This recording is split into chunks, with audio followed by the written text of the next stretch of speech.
7월 3일의 내용을 함께 살펴보도록 하겠습니다. 어제 이 책과 관련해서 이제 그 목사님하고 만나가지고 이야기를 나눴는데 500권을 주문하는 건 좀 힘들 것 같고 제가 그래서 그러면 판권을 사오는 건 어떠냐 이렇게 한번 알아보라고 해가지고 오늘 중으로 한번 교수님한테 전화를 하든지 출판사에 전화를 해서 판권이 얼마면 살 수 있는지 한번 물어보려고.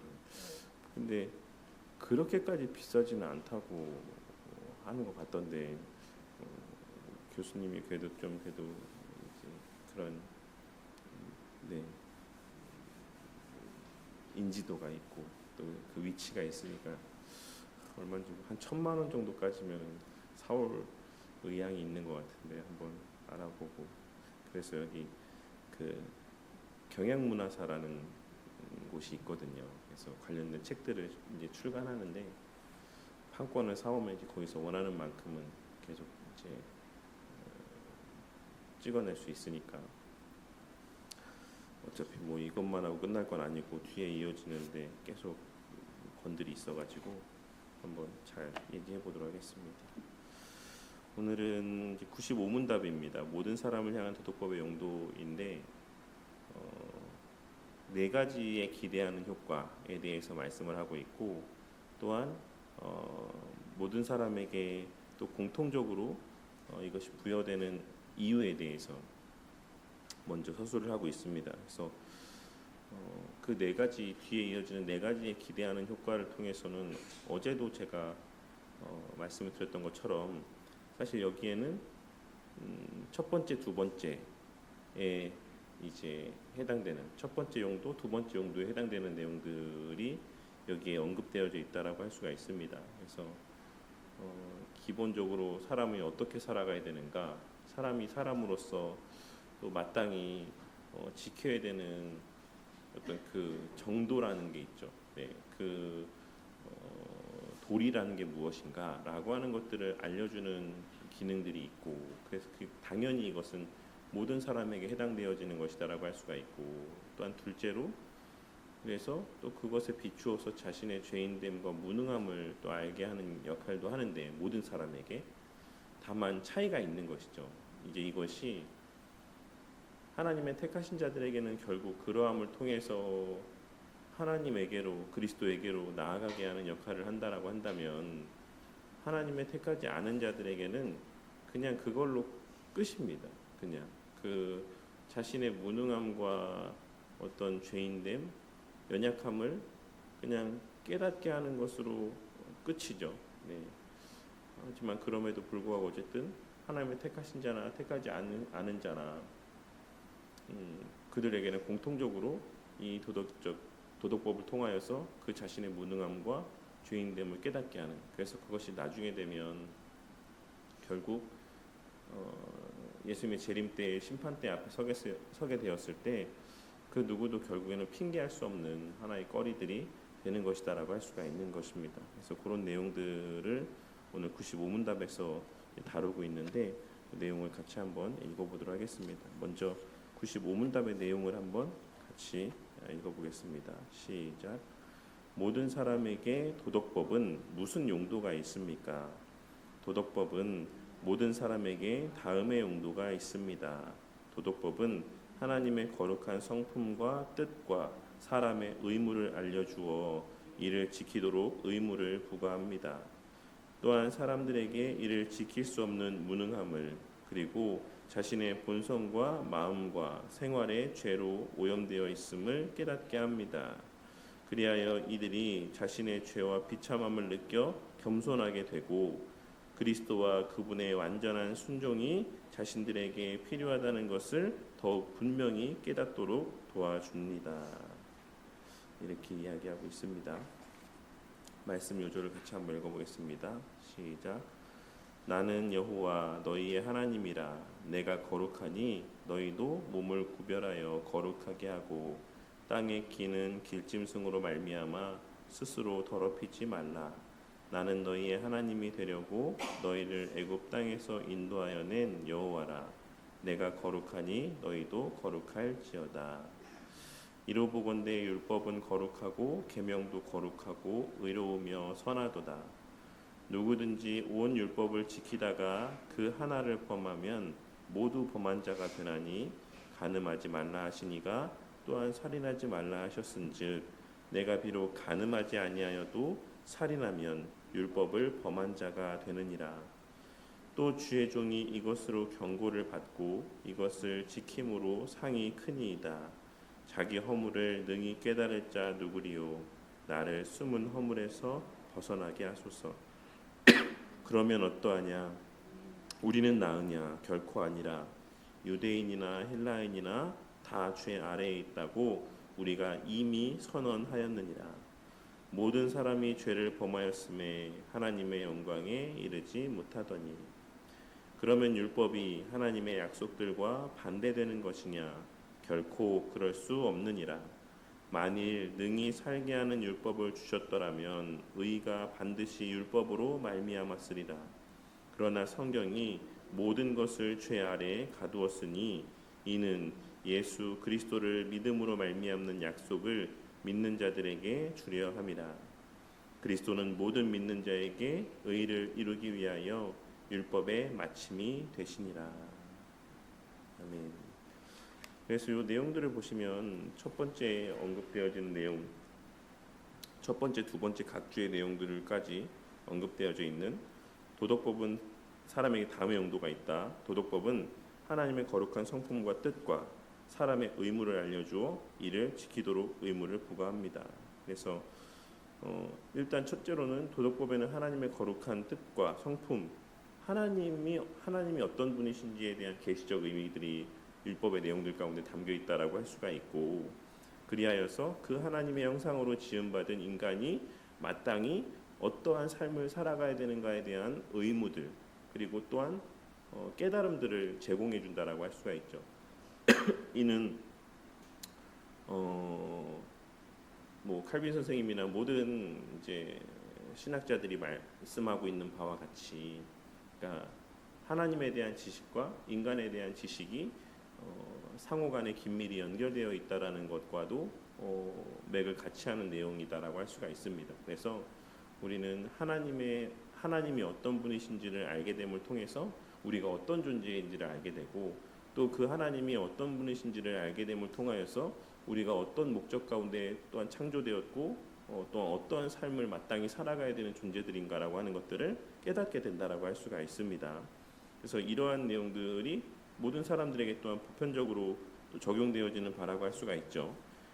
그래서 또한 사람들에게 이를 지킬 수 없는 무능함을 그리고 자신의 본성과 마음과 생활이 죄로 오염되어 있음을 깨닫게 합니다라고 말씀을 하고 있고, 그리하여 이들이 자신의 죄와 비참함을 느껴 겸손하게 되고, 그리고 그리스도와 그분의 완전한 순종이 자신들에게 필요하다는 것을 더욱 분명히 깨닫도록 도와줍니다라고 말씀하고 있습니다. 그래서 무능함을 깨닫게 되고 지킬 수 없는, 그리고 죄로 오염되어 있음을 깨닫게 하는 이 두 가지는 사실 이 또한도 모든 사람에게 다 공통되게 해당되는 것이다라고 할 수가 있죠. 그런데 이제 그 이어지는 그리스도와 그분의 완전한 순종이 자신들에게 필요하다는 것을 더욱 분명히 깨닫도록 도와줍니다.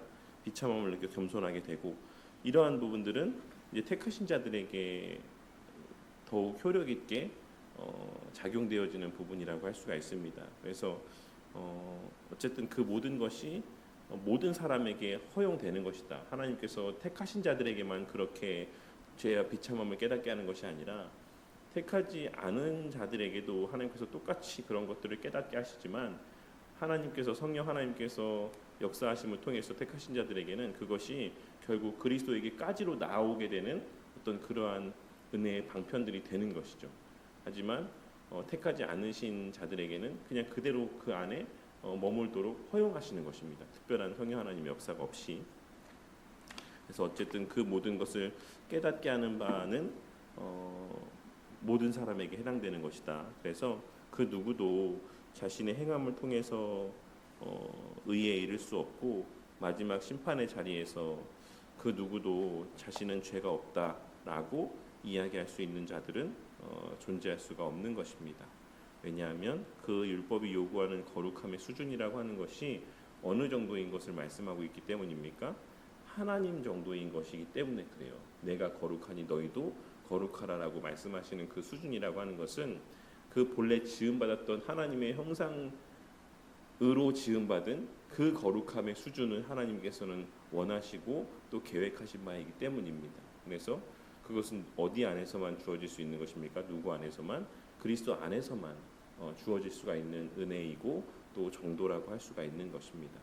오늘 이 내용들을 한번 교리 해설을 보시면, 그래서 타락 후의 사람은 아무도 하나님께서 주신 의의 규칙인 도덕법을 준수할 수가 없습니다. 모두가 부패한 성품을 가지고 있기 때문입니다 라고 말씀하고 있습니다. 그럼에도 불구하고 도덕법의 용도는 여전히 작용한다라고 말씀을 하고 있죠. 그래서 어제 읽은 대요리문답 93문답에서는 율법의 용도와 관련하여서 모든 사람을 위한 용도가 있고 중생하지 않은 사람들을 향하여 그리고 중생한 신자들을 향하여 각기 고유한 용도들이 있다라고 진술하고 있습니다. 그래서 그 가운데 모든 사람들에게 해당되어지는 것, 어느 정도는 중첩되어지는 부분들이 있겠죠, 당연히.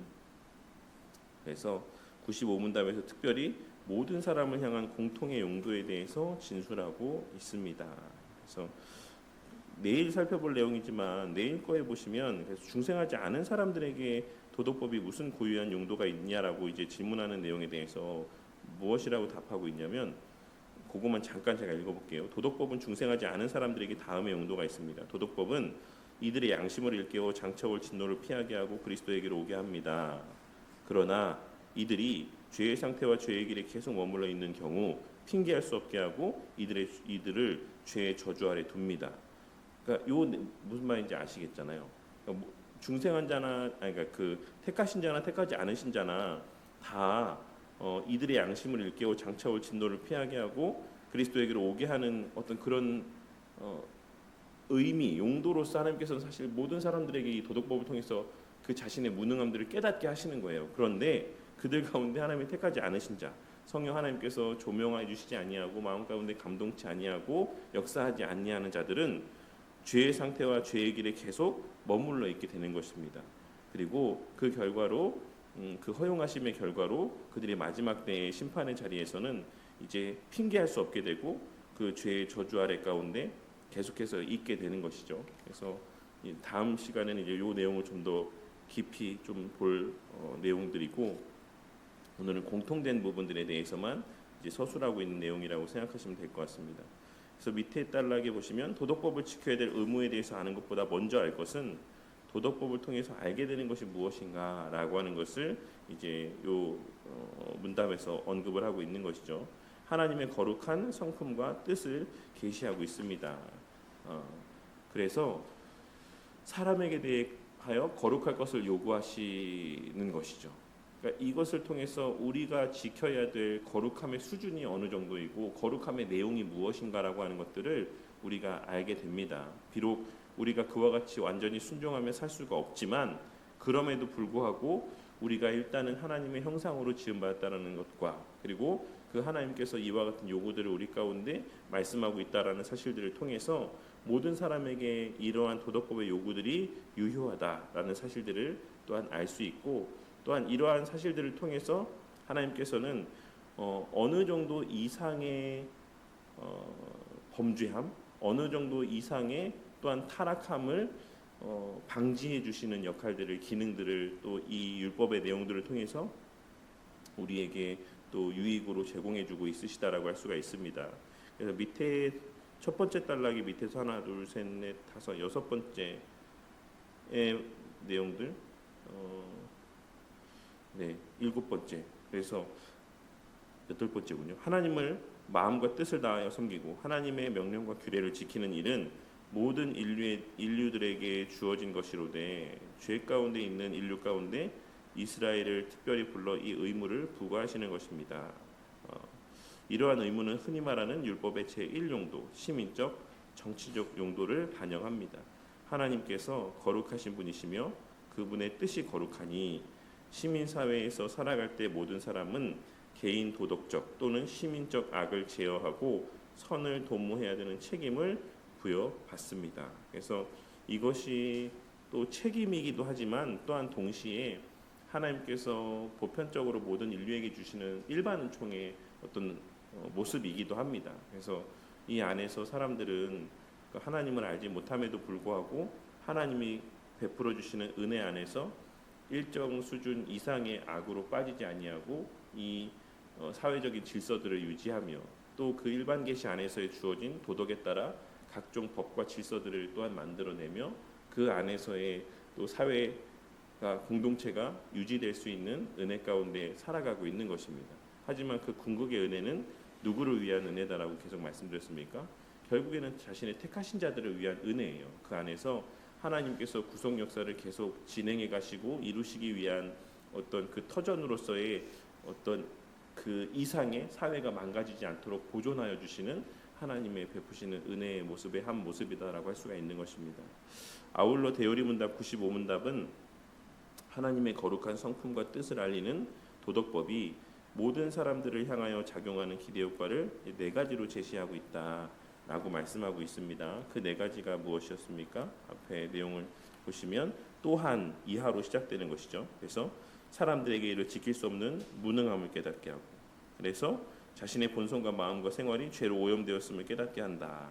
두 가지죠. 그리고 그리하여서 이들이 자신의 죄와 비참함을 느껴 겸손하게 되고, 이게 세 번째, 네 번째가 그리스도와 그분의 완전한 순종이 자신들에게 필요하다라는 것을 더욱 분명히 깨닫도록 도와줍니다라고 이렇게 네 가지로 말씀하고 있다라고 할 수가 있는 것입니다.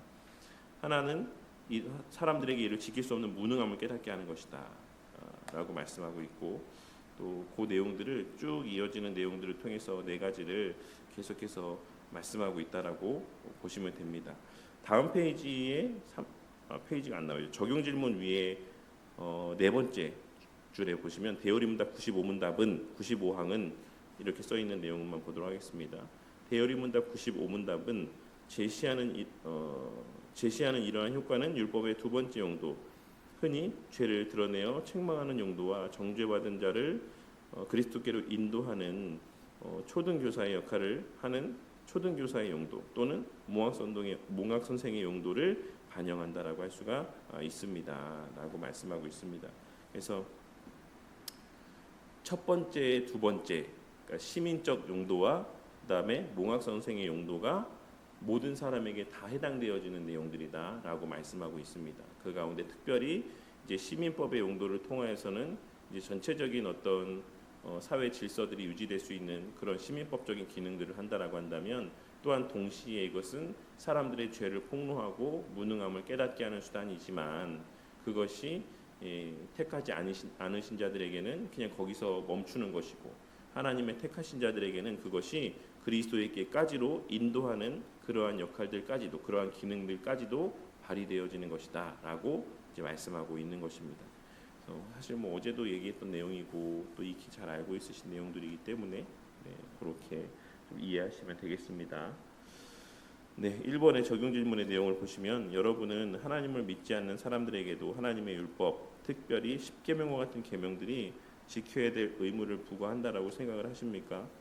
아니면 하나님을 믿는 사람들에게만 그들의 종교 계율인 것이라고 생각을 하십니까? 이것도 질문이 계속 반복되어지는 내용들이기 때문에 모든 사람들에게 요구되어지는 것이죠. 모든 사람이 하나님의 형상으로 지음받았기 때문에 마땅히 그들의 본성상으로도 하나님의 명령적으로도 우리는 이와 같은 하나님의 어떤 이 거룩함에 종속되어 있는 존재들이다. 그것을 자신이 하나님의 형상으로 지음받았는 것을 인지하든 인지하지 않든지 간에 그 존재적인 본질 자체가 하나님의 형상으로 지음받은 것이기 때문에 이러한 의무 가운데 살아가는 것이다라고 할 수가 있는 것입니다. 모든 사람이 도덕법을 지켜야 되는 까닭은 무엇입니까? 이 도덕법을 주신 분이 하나님이시라는 사실을 믿으십니까? 그러하다면 도덕법에 대한 준수 의무는 무엇에 근거하는 것이라고 할 수 있겠습니까? 사실 이제 이에 대해서 앞전에 또 두 가지 사실에 대해서 이야기했죠. 첫째로는 이거 첫째라고 해야 되나요? 어쨌든 그 하나님의 법, 하나님이 주신 것이기 때문에 그 법 자체가 선한 것이고 유익이 되는 것이기 때문에 우리는 또한 마땅히 지켜야 되는 것이기도 하고, 더 본질적인 이유는 그 하나님이 창조주이시기 때문에 우리는 그 피조물로서 마땅히 하나님이 요구하시는 바에 순종해야 될 책임과 의무가 있다라고 할 수가 있는 것입니다. 3번, 도덕법이 모든 사람을 향하여 주는 4가지 기대 효과를 말씀해 보시기 바랍니다. 이러한 효과가 실제로 작용하고 있다라고 생각을 하십니까? 효과는 어느 정도 나타나고 있습니까? 그것이 충분하게 나타나지 않고 있다라고 한다면 그 이유는 무엇입니까? 저는 이 질문에 대해서 사실 이 질문들에 대한 뭐 답안지가 있는 게 아니라서 우리가 또 내용들을 통해서 생각해봐야 되겠지만, 전 두 대상으로 분류해서 생각을 해봐야 된다고 생각합니다. 첫째로, 아예 하나님의 택하지 않으신 자들에게, 중생하지 않은 자들에게는 왜 안 나타난다라고 할 수 있냐면, 뭐 하나님의 어떤 특별한 계시, 그리고 그와 함께 성령 하나님의 역사가 그들 가운데 있지 않기 때문이라고 할 수 있죠. 그래서 그들은 온갖 것을 통해서 자신의 무능과 연약함을 핑계하려 하고, 또 변명하려 하고, 또 모든 것을 다른 사람들에게, 또 다른 것들의 기준을 두어서 합리화하려 하는 어떤 그런 모습들을 보인다라고 할 수가 있는 것입니다. 그런데 택하신 자들, 중생하게 하시는 자들에게도 사실 이 두 번째 용도는 여전히 유효하다라고 말씀을 드렸잖아요. 하이델베르크 유리문답에서의 구조가 성화의 과정 속에서도 반복된다라고 말씀드렸던 것처럼, 근데 그러한 것은 언제 우리가 그것이 기능하지 못하게 된다라고 웨스트민스터 신앙고백서에서는 앞서 말씀했습니까? 하나님께서 우리에게 주신 그 은혜의 방편들을 우리가 소홀히 여길 때, 그것을 귀하게 여기지 아니하고 자신들을 그 보존해야 되는 어떤 그 의무들을 열심히 하지 않을 때 우리가 죄 가운데 빠지게 되고, 또 구원의 확신이 없는 어떤 그러한 삶을 살아가게 된다라고 견인해서, 또 구원의 확신에서 말씀하고 있는 내용들을 통해서 우리가 이 3번의 내용들에 대한 답을 조금 생각해 볼 수 있을 것이다라고 생각합니다. 실제로 작용하고 있는가, 이 4가지의 기능이 이제 뭐였습니까? 그래서 이를 지킬 수 없는 무능함과 자신의 본성과 마음과 생활이 죄로 오염되어 있음을 깨닫게 하는데, 왜 깨닫지 못하는 가운데 살아가는 이들이 있는 것입니까? 일단 뭐 불택자들에게는 말씀드렸고, 성도들 가운데 왜 자신을 선줄로 생각하고 자신의 죄인됨을 망각하고 자신이 마치 완전한 이 땅에서의 의로움을 다 달성한 사람인 것처럼 다른 사람들을 쉽게 판단하고 정죄하고 비난하며 그렇게 살아가는 것이겠습니까? 그것은 앞서 말씀드렸던 것처럼 하나님께서 우리를 또 보존하게 하시기 위해서 주시는 은혜의 방편들을 우리가 소홀히 할 때에 또 이러한 어떤 모습들이 우리 가운데 발현되어지는 것이다라고 할 수가 있습니다. 그래서 우리가 늘 말씀을 가까이 하고, 또 늘 교회 공동체 안에서의 거룩을 추구하는 삶을 살아가고, 또한 기도 가운데 또 게을리하지 않는 삶을 살아갈 때에 우리가 이 말씀의 또 도덕법의 두 번째 용도의 내용들, 그를 통해서 우리에게 주시는 유익들을 우리가 누리며 언제나 우리의 비참을 다시 한번 되새기고, 또한 다시금 그리스도를 바라보며, 또한 감사로 또 선을 행하기 위한 열심 가운데 살아가는 이러한 성화의 반복된 패턴들이 우리 가운데 끊기지 아니하고 계속해서 나타날 수 있을 것이라고 생각합니다. 그래서 두 가지의 맥락에서 하나님의 택하지 않으신 자들에게도 어떤 왜 그런지, 또 하나님의 택하신 자들에게는 또 어떤 상황 가운데 이러한 충분하게 나타나지 않는 어떤 모습들이 또 발현되어지게 되는지에 대해서 좀 생각을 하고, 늘 말씀을 보고 기도하며 우리의 비참을 깨닫게 하시고 그리스도만을 바라보게 하시는 그러한 은혜들을 또 간구하며 살아가는 자들이 되어야 할 것이다라고 생각합니다. 마지막 4번에, 여러분은 이 세상에서 일어나는 많은 일들로 인하여서 큰 실망과 낭망 또는 비관과 절망에 빠져본 적이 있습니까? 그렇게 심각한 정도까지는 아닐지라도 사람에 대해서 실망하고 그렇기에 그다지 큰 기대감이 없이 살아가고 있으십니까? 오늘 학습은 여러분에게 어떠한 교훈을 시사하여 준다라고 할 수 있습니까? 일단 첫째로는 그러한 것이 당연하다라고 하는 것들을 우리는 인지하고 살아가야지만 됩니다. 일단 이 세상이 죄로 오염되어 있다, 그래서 모든 사람들은 다 죄인이다 라고 하는 것을 우리가 일단은 상정을 하고 살아가야죠. 그러니까 어떤 맥락에서는 사실 기대가 없이 살아가야 되는 것이 맞다라고 생각합니다. 그럼에도 불구하고 또 하나님께서 특별한 은혜 가운데 또 이러한 도덕법의 용도들을 통해서 거기에서 돌이켜 깨닫게 하시고 그리스도께로 나오게 하시며 선을 추구하는 삶을 살게 하시는 자들이 또한 있다라는 사실을 또 우리가 또 발현되어지는 이제 모습들을 통해서 기본적으로 전제는 세상이 죄로 오염되어 있다라는 것을 인지하게 될 때 우리가 그에 대해서 지나친 기대를 하지 않을 수 있을 것이다라고 생각합니다. 그래서 그러면 당연히 우리가 또한 누군가에 대해서 실망을 하거나 누군가를 향한 원망의 마음들이 들지도 않겠죠. 우리의 자신의 모습이나 타인의 모습이 다 어쩔 수 없는 연약함과 한계 가운데 있다라는 것을 우리가 주지함 가운데 살아간다라고 하면 어떤 사람들의 내 기대와 같지 않은 모습을 보게 될 때는 우리가 다시 한번 그래 우리가 진짜 죄인이다, 여전히 거듭난 이후에도 부족하다, 연약하다라고 하는 것을 되새기게 되는 정도일 뿐인 것이지, 그것을 갖고 그 사람을 향해서 온갖 비난의 말들을 내뱉으며 혹은 아주 비관적인 어떤 그러한 상황 가운데로 이제 처하게 되지는 않을 것이다라고 생각합니다. 그래서 그러한 상황 속에서 하나님께서 특별한 은혜로 우리의 어떤 거듭남 안에서의 여러 우리에게는 기대할 수 없었던 선한 행실들을 우리가 보게 되면 그로 말미암는 하나님 앞에서의 감사의 마음들을 갖게 되겠죠. 그래서 요 4번의 요지는 그런 거예요. 그러니까 비참과 구원과 감사가 있게 된다.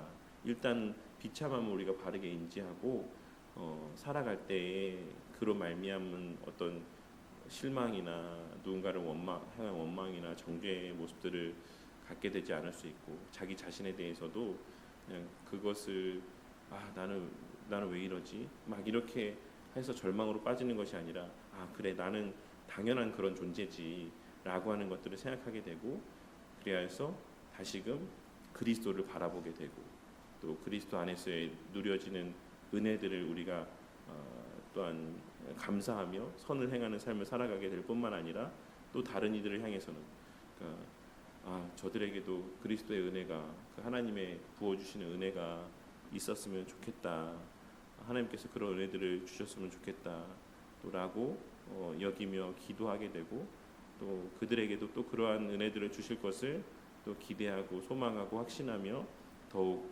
열심을 다해서 기도하게 되는 어떤 그런 유익들이 있을 것이다라고 생각합니다. 그래서 좀 우리의 마음 가운데 오늘의 내용들을 통해서 첫 번째, 두 번째에 있는 내용이죠.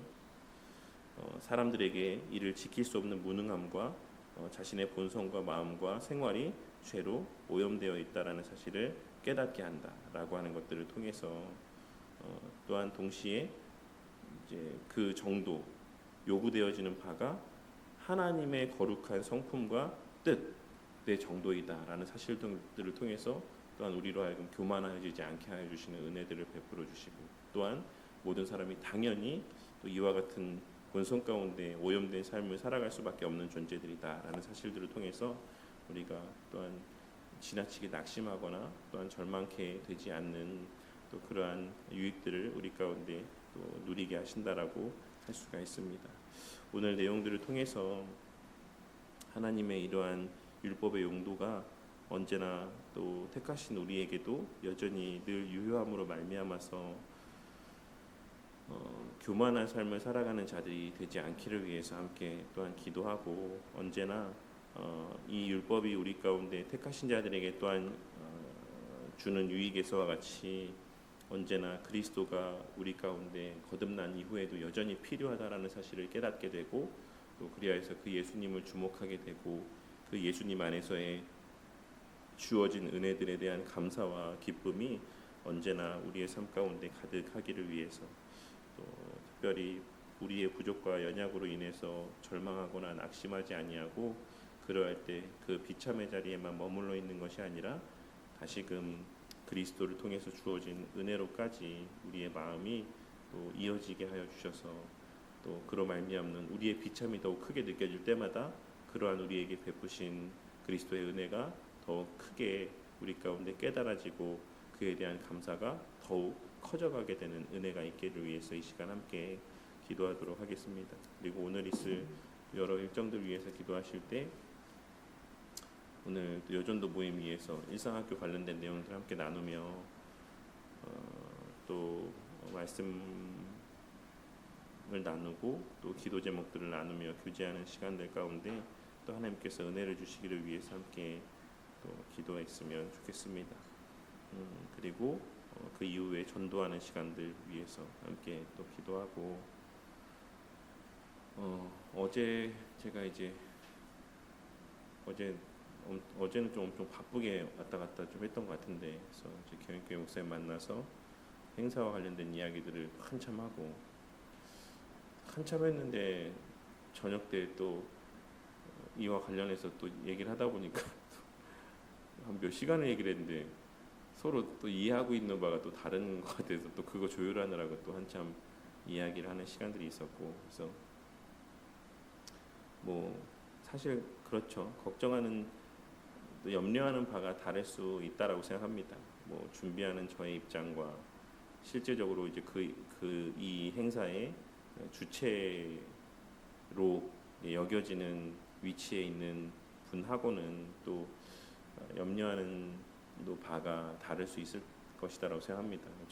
저는 개인적으로는 좀 기우일 것 같은데라는 생각이 들지만 전체적으로 책임을 지고 해야 되는 위치에 있는 분에게는 또 그런 또 어떤 사소한 하나들까지도 다 좀 고려해야 되는 부분이 있다라고 생각을 해서 어쨌든 여러 가지 좀 조율을 되는 과정 가운데 있는데 어쨌든 월요일 행사가 빨리 끝났으면 좋겠어요. 제가 어제도 이제 밥 먹으면서 그 목사님한테 내가 진짜 이것 때문에 너무 신경이 많이 쓰여갖고 좀 그렇다 그랬더니 너무 스트레스 받지 말아라. 뭐 하나님께서 알아서 은혜 가운데 하시는 거지. 그래서 뭐 많이 오시면 많이 오시는 대로 적게 오시면 적게 오시는 대로 너무 신경 쓰지 말고 그 안에서 우리가 최선을 다해서 준비했던 것들 진행하고 또 그 마음의 선한 중심을 잘 이렇게 전달하면 된다 이렇게 얘기를 해가지고 뭐 알겠다라고 얘기를 하긴 했지만 그래서 요는 그겁니다. 많은 분들이 마음에 상처가 있어서 이런 선한 의도로 준비하고 진행하는 행사임에도 왜곡된 생각들을 갖고 있으신 분들이 너무 많아요. 특별히 이제 선배 목사님들 중에는 실제적으로 서로 간에 상처가 있는 분들은 또 무슨 의도로 이런 거를 하나 또 무슨 또 꿍꿍이가 뒤에 있는 거 아닌가 참 부끄러운 일이지만 그런 생각들을 갖고 있으신 목사님들이 많이 있으셔갖고 제가 그거를 해소하기 위해서 진짜 여기저기 엄청 다니고 고신 안에 있는 이제 우리 선배 목사님들 찾아다니고 전화 통화하고 막 그러는 가운데 있는 거거든요. 그래서 그 과정 속에서 그래도 감사하게도 좀 역할을 할 수 있는 목사님을 또 이렇게 만나게 돼갖고 그 목사님을 통해서 이제 고신 안에 있는 목사님들과도 관계가 좀 물꼬가 트이고 고신 안에 있는 제 또래 이제 목사님들과도 서로 다 좀 관계가 회복되어지는 은혜가 있기를 위해서 좀 기도해 주시면 감사하겠습니다. 그리고 그 말씀드렸던 것처럼 이제 신학 강좌를 해마다 좀 이렇게 동문회 주관으로 열려고 하는 사실 다 초석입니다. 이것이 첫발이고 그래서 좀 우리 신학교 출신 목사님들이 갖고 있는 좋은 전통과 가르침들이 좀 잘 보존되고 계승될 수 있도록 하는 어떤 첫 발이라서 이런 신학 강좌 같은 것들도 좀 진행될 수 있도록 기억나실 때마다 기도해 주시면 감사하겠습니다. 그래서 어쨌든 어제는 이제 얘기하면서 그래서 첫 번째 만약에 우리가 신학 강좌를 하게 되면 김비원 교수님을 모시는 게 좋지 않겠냐 이제 강사로 스피커로 그래서 김비원 교수님, 뭐 총신에서는 이상훈 교수님, 뭐 그 외에 또 다른 신학교에서 이제 관련된 분야에 그래도 이제 교수님 한 분을 모셔서 이렇게 우리가 신학 강좌를 좀 이제 해보자 이렇게 얘기를 나눴는데 어쨌든 이러한 지금 구상하며 고민하며 또 의논함 가운데 계획하는 일들이 또 잘 하나님 은혜 가운데 진행되어져 갈 수 있기를 위해서 또 좀 함께 기도해 주시면 감사하겠습니다.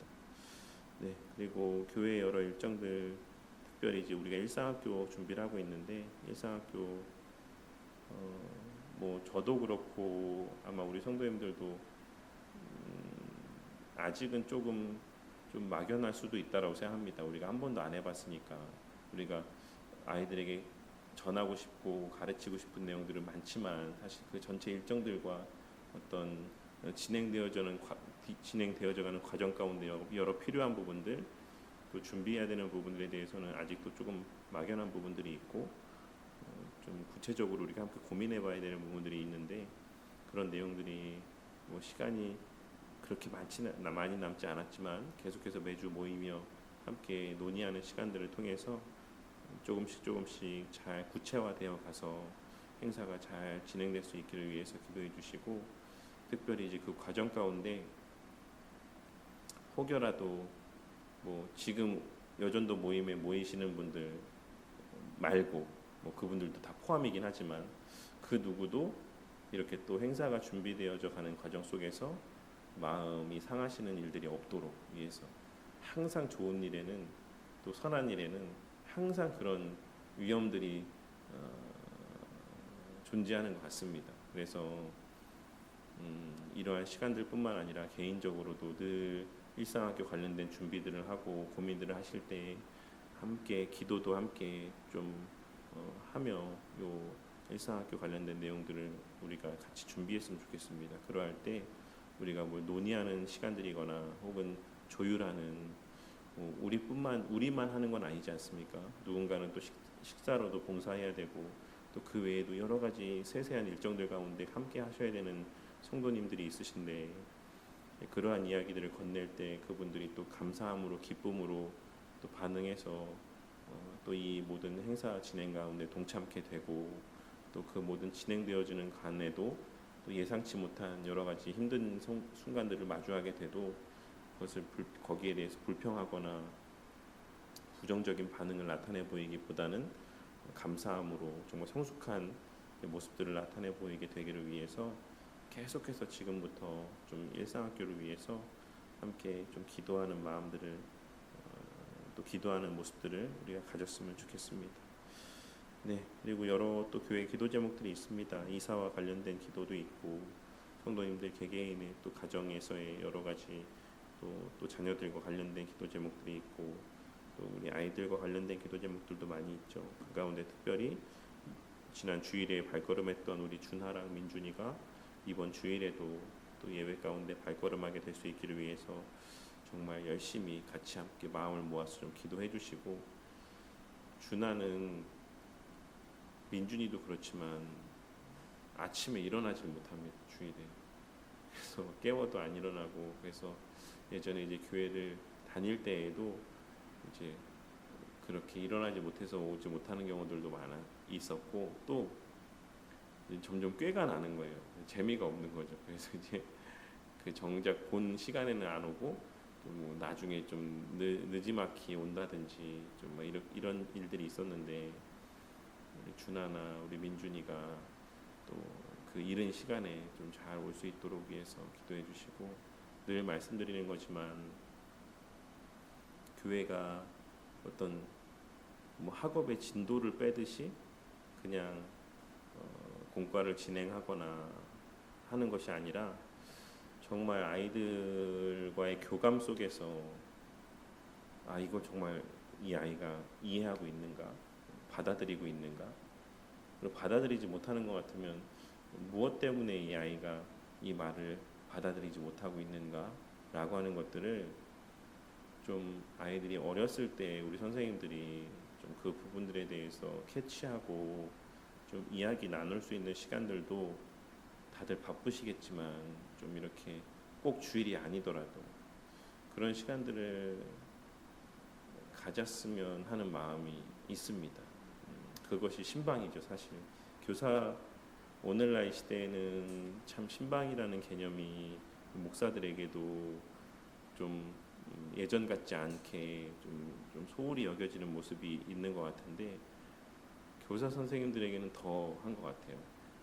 예전에는 주일학교 교사 선생님들도 신방하지 않았나요? 다 신방하고 만나고 이렇게 교제하고 그런 시간들이 제 모교회 안에서도 있었거든요. 근데 요즘은 뭐 어느 교회 할 거 없이 그냥 주일학교 교사라고 하면 그냥 딱 주일에만 아이들 왔을 때 공과 맡아서 진행하고 하는 그 정도의 역할만 하는 것 같아요. 그러니까 그것도 귀하긴 하죠. 근데 그 정도는 아닌 것 같습니다. 사실 교사라는 역할이 그것을 가르치고 가르치는 것들을 아이들이 잘 수용하고 있는지도 점검하고 그렇지 못한 것 같을 때는 또 주중에도 또 함께 따로 시간을 내서 만나서 또 그런 이야기도 나누고 또 꼭 그것만을 위해서가 아니라 주중에도 관계하며 또 교제하며 그 돈독함이 더욱더 깊어져 가고 관계들이 형성이 되고 이런 모습이 필요하지 않나라는 생각들을 합니다. 그래서 정말 우리 뭐 민준이나 뭐 준하뿐만 아니라 우리 교회 우리 자녀들 가운데에도 이 아이가 과연 이 공과 내용을 정말로 잘 수용하고 있는 것인지에 대해서도 좀 이렇게 주일에는 사실 시간이 쫓기잖아요. 우리가 시간이 많지 않고 일단은 빨리 공과를 진행해야 되니까는 막 빨리 몇 페이지 펴라 빨리 뭐 여기 스티커 이제 붙여야지 글씨 써야지 막 이렇게 해서 애들이 정신없이 막 이렇게 가죠. 근데 좀 그 내용들을 가지고 바람이긴 하지만 주중에도 좀 아이들과 따로 시간을 내서 좀 긴 시간 주일에 들었던 내용들이 어떻게 잘 이해가 됐는지 그리고 또 이해가 안 되면은 왜 이해가 안 되는지 이런 것들을 좀 긴 시간을 갖고 아이들과 이야기 나누고 또 그거에 대해서 설명해주고 이런 시간들을 또 갖게 될 수 있기를 위해서 좀 함께 기도해 주시면 감사하겠습니다. 그래서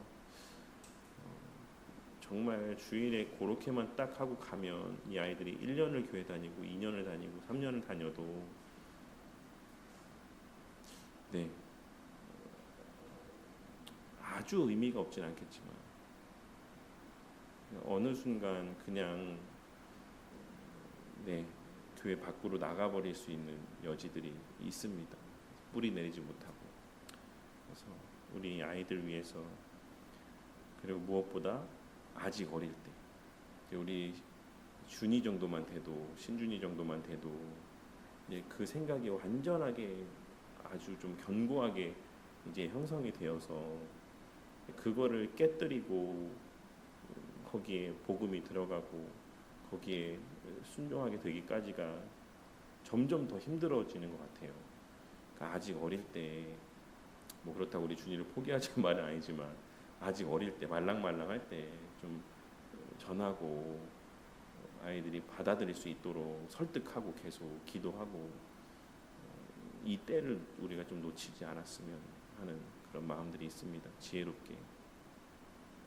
그래서 또 이제 금요일입니다. 벌써 주일이 또 될 텐데 우리 아이들 위해서 함께 기도하며 또 이번 교사 선생님들이 이런 이야기들을 좀 오늘도 요전도 모임 때 잠깐 좀 이런 내용들을 같이 좀 이야기할까 싶은데 그래서 그렇게 교사의 역할들을 또 잘 감당하실 수 있도록 위해서 좀 함께 기도해 주시면 감사하겠습니다. 그리고 각자 또 여러 개인적인 기도 제목들 위해서 이 시간 함께 기도하시고 또 오늘 하루를 또 시작하도록 하겠습니다. 기도하겠습니다.